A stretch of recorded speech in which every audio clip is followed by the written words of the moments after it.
ખેડૂતો સાવધાન, આગામી દિવસોમાં ભયાનક અલ નીનોનો કહેર અને ચોમાસા પર લાગશે બ્રેક, તો વાવણી ક્યારે? બીજી બાજુ વડોદરાના કરજણમાં ખાતર માટે સવારના 5 વાગ્યાથી ખેડૂતોની લાંબી લાઈનો. ગીરમાં કેસર કેરીની બમ્પર આવકે તોડ્યા તમામ રેકોર્ડ. બનાસકાંઠામાં ગૌચર જમીન બચાવવા ખેડૂતો અને મહિલાઓ મેદાને, અને સરકારે શિક્ષકો માટે જાહેર કર્યો ચોંકાવનારો નવો પરિપત્ર. નમસ્કાર ખેડૂત મિત્રો, ટોટલ કિસાન ખબરમાં તમારું હાર્દિક સ્વાગત છે. અત્યારે ખેડૂતો પર ચારે બાજુથી મુસીબતો આવી રહી છે. ક્યાંક વરસાદની ચિંતા તો ક્યાંક ખાતરની અછત. પણ આજના આ મોટા સમાચાર તમને મોટી મુશ્કેલીઓથી બચાવી શકે છે અને બજારની સાચી સ્થિતિ જાણી શકો છો. તો વિડીયોને જરાય સ્કીપ કર્યા વિના છેલ્લે સુધી જોજો.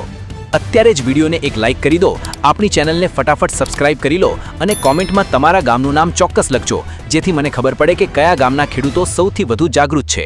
ચાલો જરાય સમય બગાડ્યા વિના શરૂ કરીએ આજના સૌથી મોટા અને ચોંકાવનારા સમાચાર.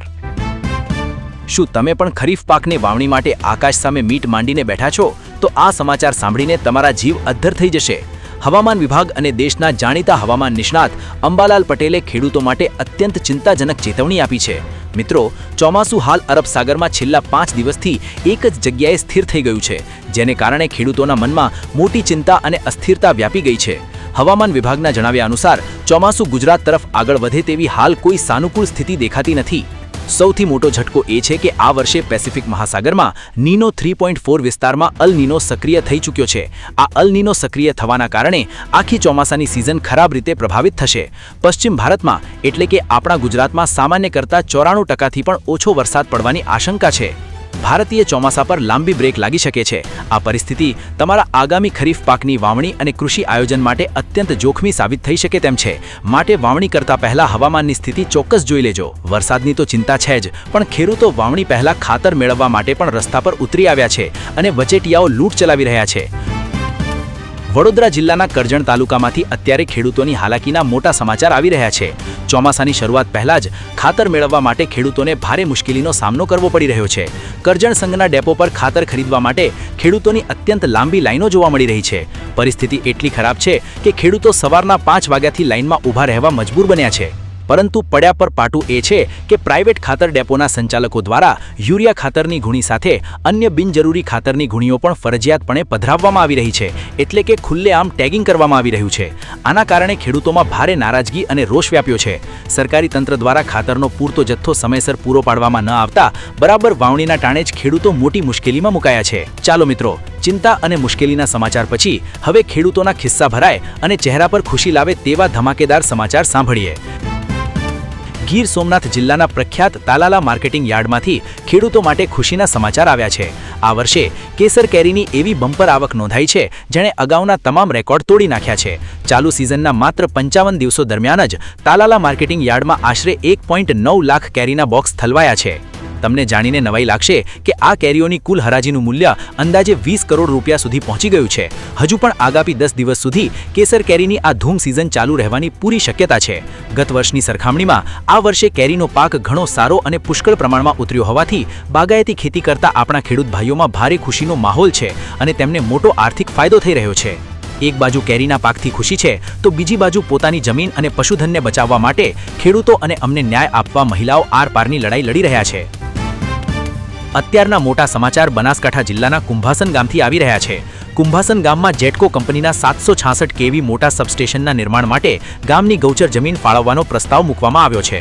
આ પ્રસ્તાવની સામે ગામના ખેડૂતો, પશુપાલકો અને ખાસ કરીને મહિલાઓ રોષે ભરાયા છે અને આરપારના મૂડમાં આવી ગયા છે. ગામની ગ્રામસભામાં સર્વાનુમતે આ જમીન ફાળવણી વિરુદ્ધ કાયદેસર ઠરાવ પસાર કરાયો હોવા છતાં સરકારી વહીવટી તંત્ર દ્વારા આ પ્રક્રિયા બળજબરીપૂર્વક આગળ વધારવામાં આવી રહી છે, જેને કારણે સ્થાનિકોમાં ભારે આક્રોશ છે. ગૌચર બચાવો, પશુધન બચાવોના ગગનભેદી નારાઓ સાથે મોટી સંખ્યામાં ખેડૂતો અને પશુપાલકો પાલનપુર કલેક્ટર કચેરીએ પહોંચ્યા અને આવેદનપત્ર આપી વિરોધ નોંધાવ્યો હતો. ખેતી અને પશુપાલન પર નિર્ભર પરિવારો માટે આ ગૌચર જમીન બચાવવી ખૂબ જ અનિવાર્ય બની ગઈ છે. ખેડૂતોની સાથે સાથે હવે રાજ્યના શિક્ષકો અને ખાસ કરીને મહિલા શિક્ષિકાઓ પણ સરકારની નવી નીતિ સામે મેદાને ઉતરી છે. સરકાર દ્વારા વસ્તી ગણતરીની કામગીરી અંગે જાહેર કરાયેલા નવા પરિપત્રમાં એક મોટો અને ચોંકાવનારો ફેરફાર કરવામાં આવ્યો છે. આ નવા નિયમ મુજબ શિક્ષકોએ હવે શાળાના નિયમિત સમય પૂરો થયા બાદ વસ્તી ગણતરીનું રાષ્ટ્રીય કાર્ય કરવાનું રહેશે. આ ફેરફાર સામે શૈક્ષણિક મહાસંઘ અને શિક્ષિકાઓમાં ભારે નારાજગી અને આક્રોશ વ્યાપી ગયો છે. તેમનો દાવો છે કે શાળાઓમાં આશરે 55થી 56% જેટલી મહિલા શિક્ષિકાઓ ફરજ બજાવે છે. તેમના માટે શાળાના સમય પછી ઘરની જવાબદારીઓ સંભાળવી અને પોતાના ઘરથી 20થી 25 કિલોમીટર દૂર જઈને આવી રાત દિવસ કામગીરી કરવી વ્યવહારિક રીતે બિલકુલ અસંભવ છે. શૈક્ષણિક સંઘે આ અન્યાયી નિર્ણય સામે આ કામગીરીને ઓન ડ્યુટી એટલે કે શાળાના સમય દરમિયાન જ ગણવા માટે સરકારમાં ઉગ્ર અને ધારદાર રજૂઆત કરી છે. તો મારા વહાલા મિત્રો, આ હતા આજના સૌથી મોટા સમાચાર. ચોમાસાની ચિંતાથી લઈને ખાતરની અછત અને ગૌચર આંદોલન સુધીની તમામ વિગતો આપણે જોઈ. હવે મારો એક સવાલ છે, શું શિક્ષકોને શાળાના સમય પછી આવી વસ્તી ગણતરીની ફરજ આપવી યોગ્ય છે? અને શું ખાતરનું બળજબરીથી ટેગિંગ બંધ થવું જોઈએ? તમારો કિંમતી જવાબ કોમેન્ટમાં હા કે નામાં ચોક્કસ લખજો. હું તમારી દરેક કોમેન્ટ વાંચું છું.